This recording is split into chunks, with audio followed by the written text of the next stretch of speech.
नमस्कार, मैं नेहा जोशी। आप देख रहे हैं द फैक्ट इंडिया। शेखावाटी की राजनीति इन दिनों काफी गर्मा गई है।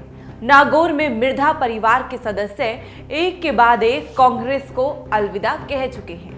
अब यहां पार्टी को लोकसभा चुनाव से पहले बीजेपी ने बड़ा झटका दे दिया है। कभी कांग्रेस के दिग्गज नेता रही डॉक्टर ज्योति मिर्धा ही यहां भाजपा की उम्मीदवार होंगी, जबकि कांग्रेस में एक नए फॉर्मूले पर मंथन चल रहा है। बीजेपी को चुनौती देने के लिए कांग्रेस खुद उम्मीदवार उतारने की बजाय आरएलपी को समर्थन दे सकती है। अगर ऐसा हुआ तो नागौर में एक बार फिर हनुमान बेनीवाल और ज्योति मिर्धा के बीच मुकाबला होगा। इससे पहले साल 2014 में जब दोनों आमने सामने हुए तो हार का सामना करना पड़ा और जीत बीजेपी प्रत्याशी CR चौधरी की हुई। साल 2019 में बीजेपी ने आरएलपी के साथ गठबंधन करते हुए हनुमान बेनीवाल को मैदान में उतारा।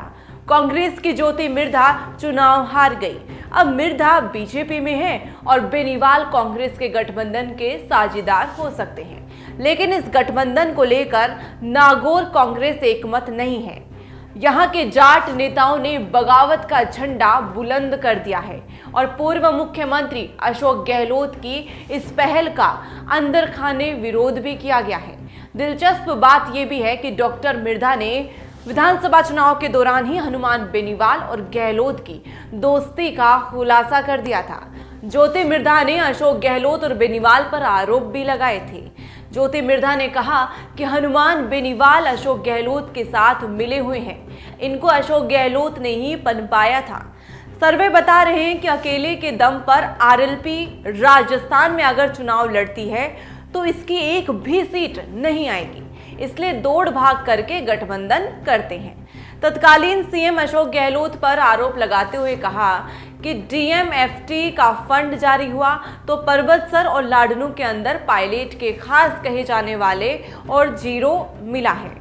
तो वहीं गहलोत के करीबी महेंद्र चौधरी को 22 करोड़ रुपए का फंड मिला है। इधर यही बजट हनुमान बेनीवाल को भी मिला है।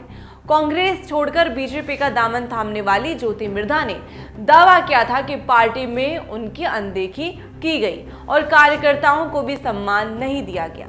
इसी वजह से उन्होंने कांग्रेस छोड़कर बीजेपी ज्वाइन कर ली। ज्योति मिर्धा ने एक इंटरव्यू में कहा कि कांग्रेस का खून निचोड़कर आरएलपी को सींचा जाता है। समय समय पर हमने इसकी जानकारी भी दी। पता नहीं क्या मामला था, क्या मजबूरियां थी, तब पार्टी में इंटरनल पॉलिटिक्स चल रही थी। सचिन पायलट का ग्रुप अलग बन गया था, उसके बाद सरकार थोड़ी लड़खड़ा गई थी। ऐसा लगता है कि आपस में एडजस्टमेंट टाइप चल रहा था। मुझे लगा उपचुनाव के बाद चीजें बदलेंगी, लेकिन तब तक भी ये बात नहीं बनी। ये सब कहा है डॉक्टर ज्योति मिर्धा ने। कहा जा रहा है कि पूर्व मंत्री हरीश चौधरी ने CWC की बैठक को कांग्रेस के महासचिव KC वेणुगोपाल से बात करके आरएलपी से गठबंधन न करने की सलाह दी है। एक तरफ कुछ नेता आरएलपी के साथ समर्थन करना चाहते हैं, तो वहीं दूसरी तरफ हरीश चौधरी का मानना है कि इससे कांग्रेस को जबरदस्त नुकसान हो सकता है।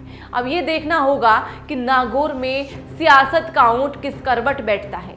ऐसी तमाम जानकारियों के लिए बने रहें द फैक्ट इंडिया के साथ। मैं नेहा जोशी। ताज़ा खबरों के लिए विजिट करें द फैक्ट इंडिया की वेबसाइट और डाउनलोड करें द फैक्ट इंडिया ऐप।